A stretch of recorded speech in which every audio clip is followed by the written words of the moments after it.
Esta iniciativa faz parte de um projeto piloto desenvolvido no âmbito do Programa 34 da Fundação Renova e consiste em atender o projeto de apoio à defesa civil, Comitê Gestor de Risco, Núcleos Comunitários de Proteção e Defesa Civil e Escola Segura, dos municípios de Mariana, Barra Longa, Rio Doce e Santa Cruz dos Calvados. Os conteúdos se referem às temáticas relacionadas à redução de riscos de desastres e gestão de riscos de desastres, replicadas em forma de oficinas virtuais nas comunidades e escolas participantes do projeto.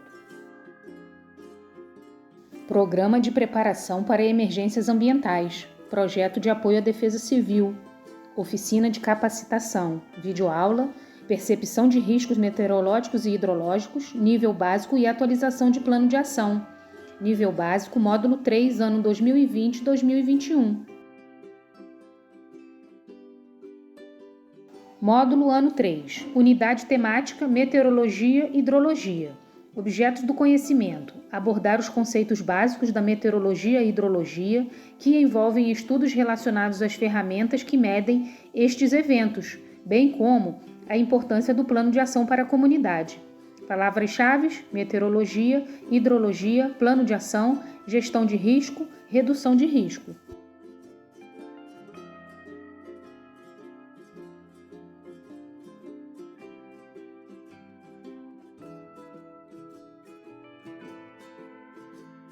Olá pessoal, eu sou o Reginaldo Damaso da Silva, coordenador da Defesa Civil de Santa Cruz do Escalvado, Minas Gerais. É um prazer ter você aqui em nosso canal de aprendizagem. A partir de agora, teremos mais esta ferramenta para nos comunicarmos e aprendermos mais sobre as temáticas relacionadas à gestão de risco de desastres e redução de risco de desastres no nosso projeto NUPIDEC. Esperamos em breve estar com vocês presencialmente, mas por enquanto fique em casa e se for sair, use máscara. Fique agora com a nossa amiga Roberta Dutra, coordenadora do projeto Núcleo de Proteção e Defesa Civil, NUPIDEC. Ela vai nos contar um pouco mais sobre a nossa videoaula. Vamos lá? Defesa Civil somos todos nós. Olá, amigos e amigas do NUPIDEC. Sejam todos e todas bem-vindos e bem-vindas. Em nossa 7ª oficina virtual, iremos falar sobre percepção de riscos meteorológicos e hidrológicos, nível básico e atualização de plano de ação. Esse assunto é muito importante, pois vem somar com o conteúdo anterior de mudanças climáticas. Esse tema nos faz entender melhor o comportamento da chuva e do solo e como podemos nos prevenir dos riscos provenientes dessas ameaças. Fique atento e atenta ao conteúdo. Esperamos ansiosos para nossos encontros presenciais. Em breve estaremos juntos. Vamos lá!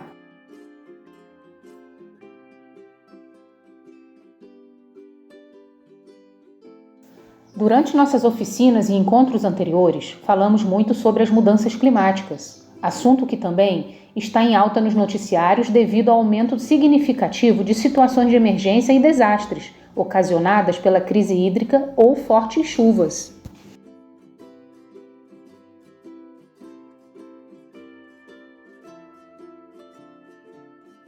Mas para a gente entender melhor sobre esse assunto, vamos falar sobre as ferramentas que medem esses eventos, como é formada a chuva e o que podemos fazer para melhorar nossa qualidade de vida e, consequentemente, o futuro do nosso planeta.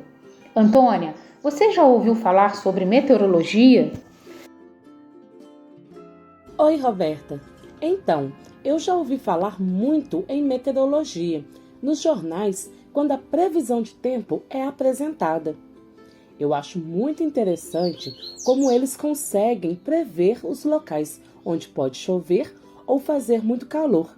E tenho observado que durante as reportagens são dadas dicas de prevenção e alertas quando há possíveis ameaças. Esta é uma forma de apoiar as ações da Defesa Civil, não é mesmo? Isso mesmo, Antônia. A meteorologia é o estudo das precipitações, ou seja, das chuvas, e a hidrologia é o estudo da água na terra. Estes estudos são muito importantes, pois nos auxiliam na criação de medidas de prevenção, preparação e respostas nas comunidades. Por isso, hoje vamos entender melhor esse tema, começando pelo ciclo da água. Vamos assistir o vídeo a seguir?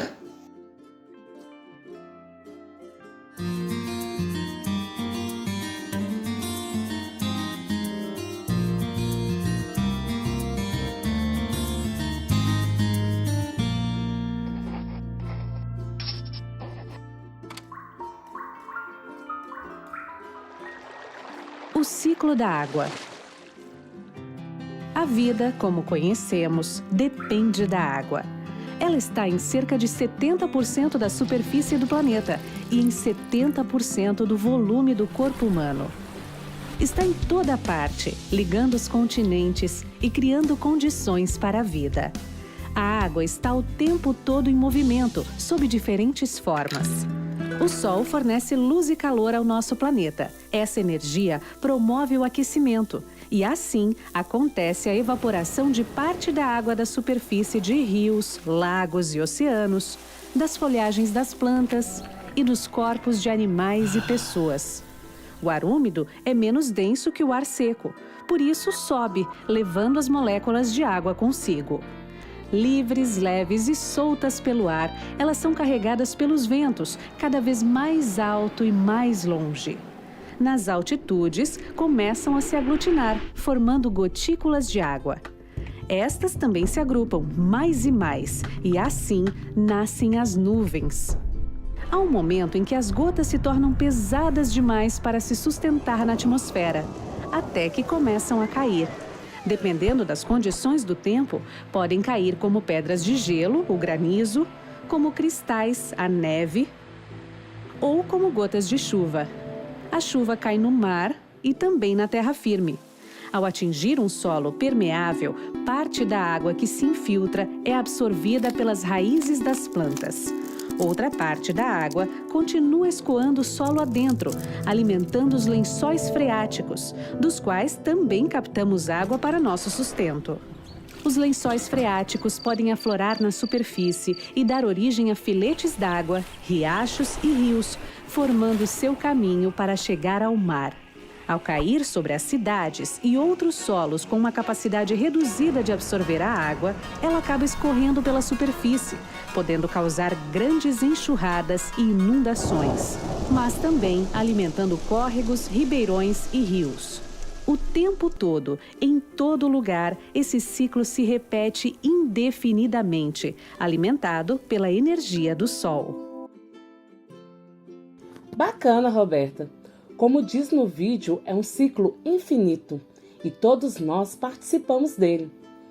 Várias coisas influenciam nesse ciclo, como vegetação, poluição dos rios e do ar e nossas ações no meio ambiente. Verdade, e é preciso estar atento a tudo isso. Nas comunidades, podemos observar de perto o efeito da água da chuva na terra. Cada tipo de solo reage de um jeito ao receber a água. O solo arenoso absorve mais a água e dá passagem para que ela atinja o lençol freático, que é a camada de água que existe debaixo da terra. O solo umífero também possui boa drenagem, além de ser ótimo para plantio, já que em sua superfície possui materiais orgânicos e sais minerais.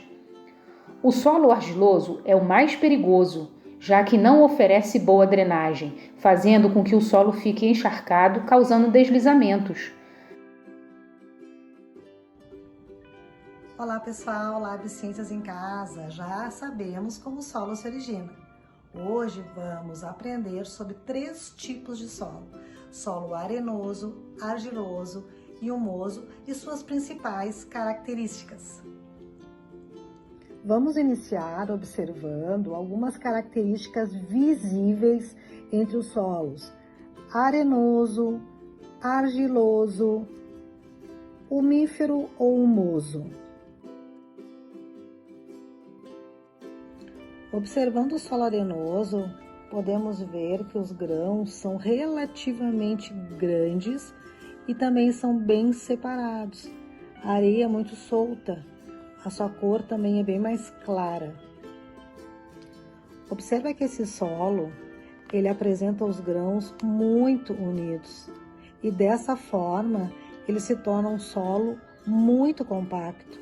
A sua cor também é mais escura. Este solo ele é formado pela decomposição de material orgânico, vegetal e animal. Por isso que ele é rico em nutrientes. Percebe aqui, ó, alguns gravetos, aqui também pedacinhos de madeira, folhas que estão em decomposição.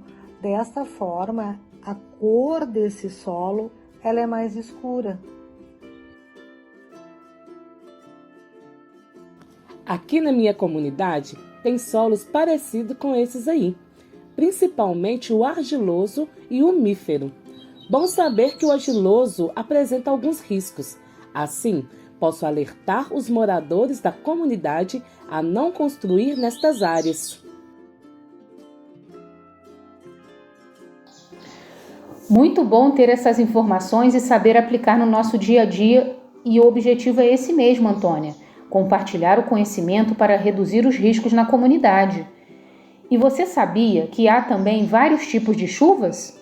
A chuva frontal, orográfica e convectivas. E a diferença entre elas vamos ver nessa figura a seguir.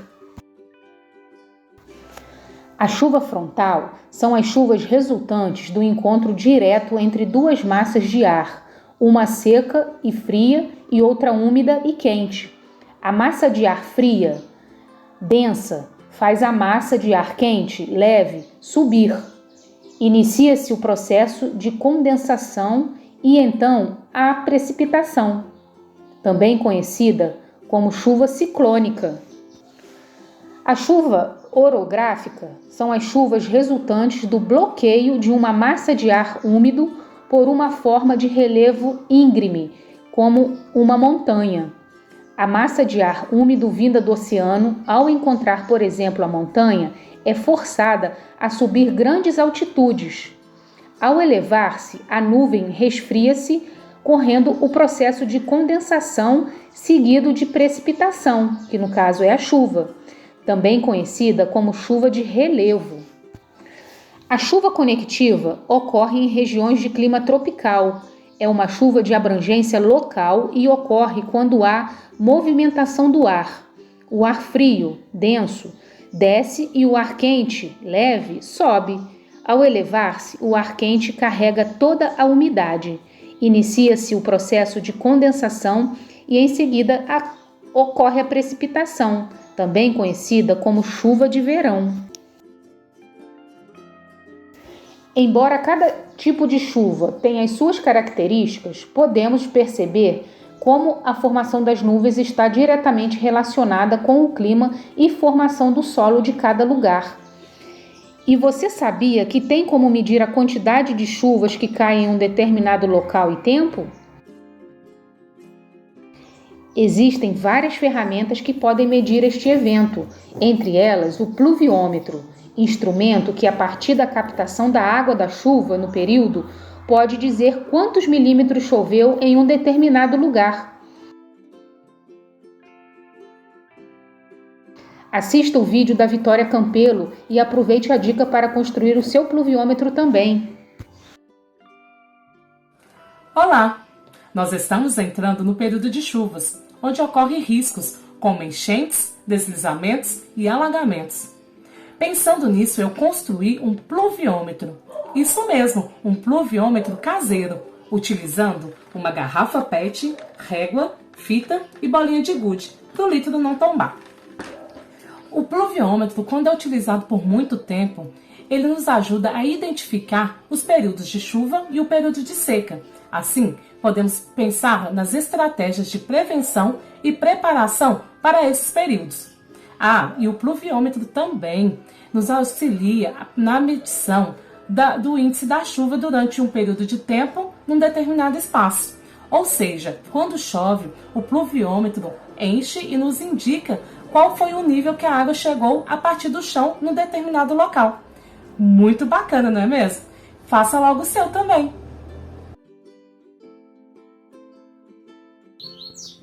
Quanta informação importante, Roberta! Já vou separar minha garrafa PET, régua e pegar uma fita adesiva para construir meu pluviômetro. Ao longo do tempo, saberei quais são os melhores períodos para plantio, colheita e, principalmente, me preparar para as temporadas de chuva e secas. Isso aí!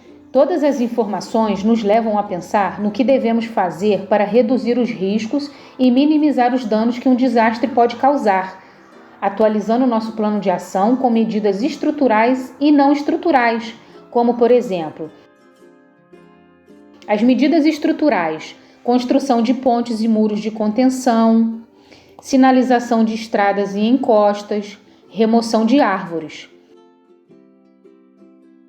As medidas não estruturais: capacitação e treinamentos, simulados, projetos voltados à redução de risco, como no PIDEC e Escola Segura.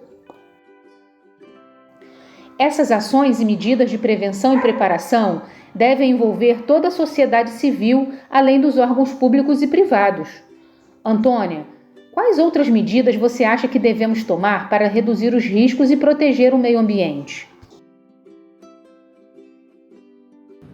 Precisamos agir imediatamente, Roberta, reduzindo a emissão de lixo no meio ambiente. Por isso é importante reciclar e reutilizar materiais, participar da coleta seletiva, descartar de forma correta o lixo. Ouvi falar sobre a 26ª Conferência das Partes, COP26, da Convenção da Federação das Nações Unidas, em relação às mudanças do clima, em Glasgow, Escócia. E lá, líderes do mundo inteiro discutiram sobre as mudanças climáticas e emissão do CO2, fator principal que causa o aquecimento global. É muito importante, então, que cada um faça a sua parte para reduzir a emissão de gases no ar, protegendo o meio ambiente do desmatamento e queimadas. Você está mesmo por dentro dos noticiários, hein, Antônia? Ótimas dicas! Gostou da oficina de hoje? Agora que sabemos como é a formação das chuvas, como medir e formas de prevenção, precisamos agir para garantir um futuro melhor para todos. Vamos entrar em ação? Tamo juntos!